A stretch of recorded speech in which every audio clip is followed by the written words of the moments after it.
Hello, everybody. Welcome to a new episode of Tech Can't Save Us podcast brought to you by Literal Humans. As always, I am your host, CEO of Literal Humans, Paul David, and I'm joined today by Matej Svancer, or Matthew, as he likes to be called, or Matt. We're talking today about building an open social web, and Matthew is the founder and CEO of Openvibe. Just by way of introduction, I just want to say thank you for joining, Matej. Really appreciate your time. Well, thank you very much for, inviting me. Thank you. Of course, of course. So, going to introduce you a bit here. So, OpenVibe is on a mission to unify the decentralized social web by bringing together platforms like Mastodon, BlueSky, Nostr, and Threads into one user-controlled experience. Matthew's passion for tech and decentralization has driven him to create a platform that empowers users to connect freely without the constraints of traditional social media networks. That's a very hot topic, so we're going to dig into that. And from major outlets such as TechCrunch and CNET, and it's backed by investors like Automatic. Recently, it's raised $800,000 to further expand and improve the platform. Congratulations on that raise, Mate. Thank you. So we're excited to have you today. Thank you for joining, and let's jump right in. First things first, let's set the scene for our audience. We'd love you to just explain what the decentralized social media landscape looks like, and why is it so important? So I think in context of social media, decentralization basically means that not a single company or person is dictating your social experience there. So you are in control of your data, how your feed looks like, or even how the whole app UI looks like. And I think that's pretty important nowadays, especially. Yeah, that's incredibly important. Why do you think it's gaining, yeah, very much to that point, why do you think it's gaining so much traction these days? Yeah, I think lately there has been some events when people are starting to basically waking up to the risk of centralized platforms. So there's been a Reddit limiting the community moderators, what they can do, TikTok getting banned and unbanned in the US, and of course, Elon Musk firstly buying Twitter and basically closing it up to external developers and then adjusting the algorithm and adjusting the AI. So the Grok AI in Twitter cannot say that Elon Musk or President Trump are spreading misinformation and maybe suppressing some journalists and overall the political involvement. So I think people are realizing that it's really a bad idea to have a one single person kind of dictating what you can do and cannot do on a social media where billions or at least hundreds of millions people are. And just a really broad question for you in terms of like the sentiment around social media, like it seems that like it's shifting a lot lately. Like I saw Australia has like banned, social media for, I think for young people under a certain age. And I just hear about a lot of people just anecdotally getting off of social media. They're saying, oh, I'm done with it, and kind of putting all of social media into one bad basket. So what do you respond to folks like that? And how does that connect to Open Vibe? Yeah, I quite understand this topic and this discussion because I think the legacy social media is, they have quite a bad track record, I would say, and it's getting worse every day. And I think open social web is trying to change this, and a lot of people that are trying to quit social media eventually ends up on the open social web because I would say it's quite different. It's same, but on the other hand, quite a different experience to the classic social media people are used to. So yeah, I understand this trend a lot. Yeah, it's good that you're starting from that place of like empathy and understanding where users are coming from. To that point, want to dive into the product of OpenVibe a little bit and just understand, how does it work specifically and kind of what makes it different from other decentralized platforms? So I think the important thing to say is that OpenVibe is not another platform or another protocol, another social app. It's a client that is responding to the fragmentation of this new space. So there are platforms or protocols like Mastodon, BlueSky, and others, but they are separate. They don't talk to each other. And if you are a new user coming from Twitter, for example, you firstly have to choose, am I going to Mastodon or BlueSky, or am I going to set up multiple accounts across all of these different platforms and having multiple apps? And OpenVibe is a response to this. So we want users to have one single app where they can have all the interesting people and ideas they want to follow, and they don't have to think about, am I on the right platform or is someone missing because it's on a different platform? We want users to have a single place to go. That makes sense. And would love if you could walk us through like what's the average, sort of user journey for the platform? What is it? How does it flow? Sure. So you download OpenVibe. It's an app on iOS and Android. You log into your networks that you already have, Mastodon, BlueSky, Threads, Nostr. You can, add a new network that you are not familiar yet. And that's basically it. You are connected and you have one unified timeline where you can see all the people you are following. You have a trending or discovery timeline where you can see different people from the different communities of the different platforms, and you can kind of explore this whole open social web space and find interesting ideas and people to follow. Amazing. And talking about your features, so you've got this great cross-posting feature that I'd love to hear how that enhances the user experience and anything else you can share about specific features that kind of set it apart from other platforms. Yeah, so I think the two most important features are the unified timeline, as I said, and then the cross-posting feature as well. And so the cross-posting is basically that you don't, again, have to think about, am I reaching the right audience or the whole audience? You just type a post, you send it, and it's automatically cross-posted to all the platforms that you have connected. And so, again, we want people to don't really think about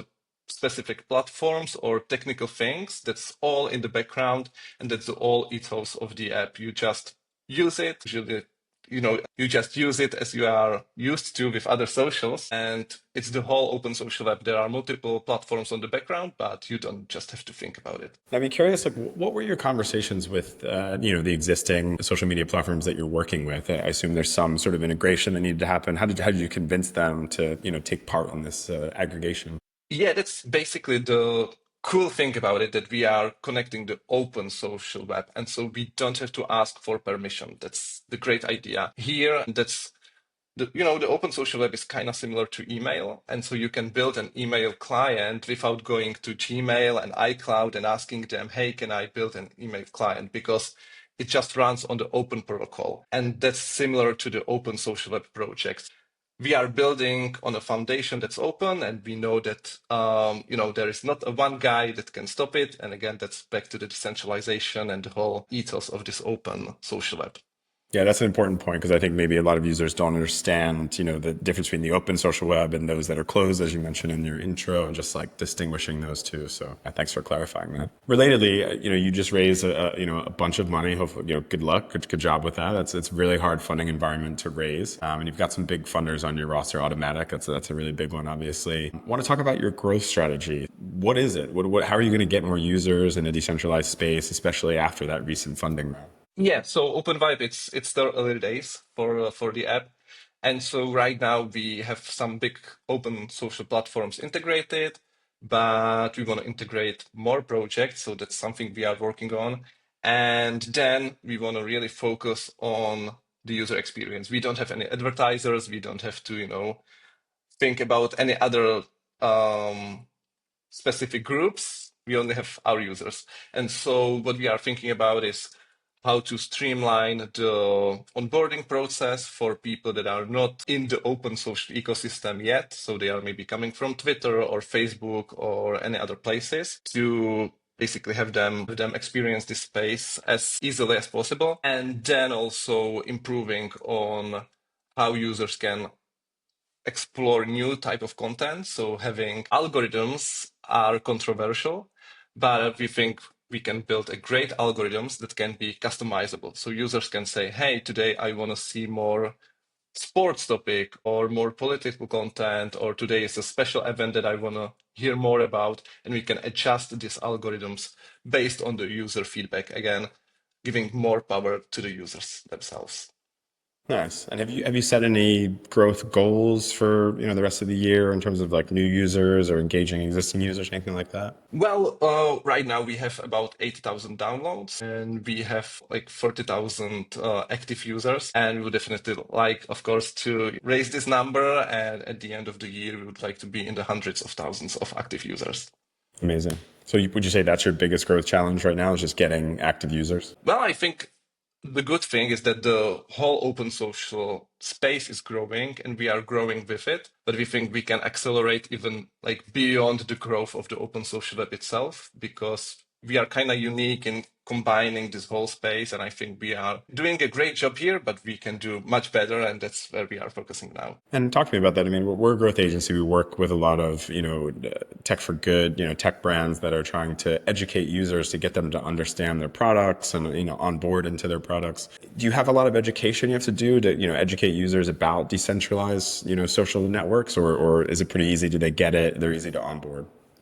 Yeah, that's quite a challenge here. And it's also a challenge to decide whether to educate users or rather how much educate them versus letting them explore and learn things along the way. Because I feel like the open social web is quite technical. It was, designed and built by really technical people skilled in decentralization, encryption, and all of this technical stuff. But we have to bring this open social web to more normal users. And so I think simplifying is the way to go here. And that's what we are trying to do. We are trying to take all the technical stuff, get it away in our backend, and only show the easy to use interface to the user. And I think we have a job there to do and make it even more simple, and that's where we are focusing on. Yeah, that user education piece is critical, and it's one that I think a lot of startups struggle with in the early days because they're so focused on product, but you kind of have to realize that content and other pieces are also your product because a lot of that fuels the onboarding to your product. So it's good that you're focused on that. Yeah, I agree. And it's, a lot of experimentation as well, and a lot of hearing the feedback from the users. And it's also important to not get stuck in the echo chamber because right now our existing users are already the users of the app and they obviously enjoy the app because they are the users. But we don't know how the potential users feels that they are maybe coming from Twitter or other places, but maybe they don't arrive because the onboarding is too complex. So we have to balance the feedback from existing users, but also think about the potential users that cannot give us feedback because they maybe don't know about us or it's too technical for them, etc. Appreciate that. We'd love to dig a bit more into your personal experience and just kind of what inspired you to create Open Vibe and want to hear a bit about how your entrepreneurial journey has shaped the company. Sure. So actually, I was a full-time creator before. I made videos on YouTube. I was really active on Twitter and other socials as well, but the two pillars were YouTube and Twitter. And so I really was into this. And originally, we started building a Twitter client to make Twitter more open back in the day when Jack Dorsey, the original founder of Twitter, was the CEO. But after Elon Musk bought Twitter, it didn't make sense anymore. And so we've moved to the open social web or ecosystem where we can actually build what we wanted. And so that was an interesting shift we had and something that really influenced, the future of the company. That's great. And was there like a pivotal moment that kind of made you certain about building Open Vibe? I think the first thing was being a creator and experiencing the dependence on specific platform and their monetization and their algorithm and everything like that. So the centralization, basically. That was why we started up building this new, app in the first place, firstly on Twitter, and then Elon Musk buying the Twitter and making it a one-man show was definitely a thing that moved us to the open social web where we don't have to rely on anyone. It's amazing how those, rather unfortunate events in like one part of the sector can catalyze, advancements and innovations in other parts of the sector and open up opportunities for other people. So it's good that you responded in the way that you did. Exactly. I think we would eventually get there, but this just accelerated it. So it was basically probably a good thing to experience. Yeah. We're curious to hear what you've learned about your users, like in the time that you've had them. Hopefully you're doing a good amount of like user testing and audience research and things like that. But what are like two or three things you've learned from your users that have shaped, how you build the company and the product? Yeah, so the good thing about building a social app is that your users can just, tag you in a post and tell you what they are thinking. So that's the primary channel of feedback we are getting. And yeah, it's interesting. And the feedback is usually users from the US because they are experiencing, the political shift here, and they are trying different alternatives. And as I mentioned before, it's really interesting for us that we are getting a feedback from the existing user base, that they want more kind of niche stuff that they are missing in the app.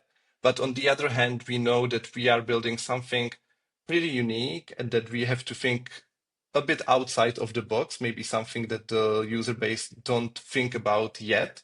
And we can introduce a new, really original features there. And so we are really balancing the feedback from the users with kind of the bigger mission that we are thinking about, where maybe the user feedback is not there yet. Yeah, that makes sense. And like, what an opportunity, like to have that, it's like instant. I'm sure it can be a lot, the feedback, but like, how do you parse it? Like, how do you take in so much feedback, I'm sure pretty quickly. How do you decide like what feedback to act on, what should rise to the top, what to even not consider? Like, how do you do that?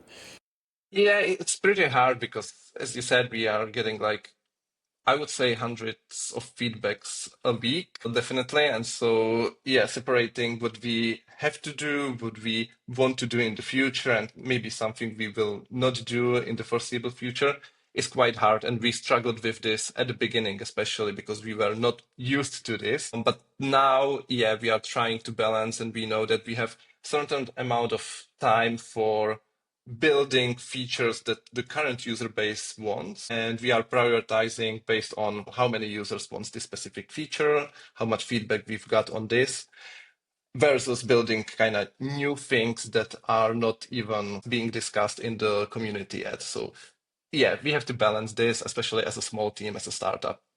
Of course you do. Well, you mentioned new things. We always like to ask if there's any new updates or product announcements that you want to preview live on the show here. Anything you're excited about that you can mention? Yeah, we are working on two, I would say, pretty interesting integrations right now. So in addition to, BlueSky, Mastodon, and others we already have, we will also add RSS support. So that means you can read your favorite blog or, news articles in the app as well. And also Tumblr, which is quite an old, but still pretty interesting and, in some specific really popular social platform with hundreds of millions of users.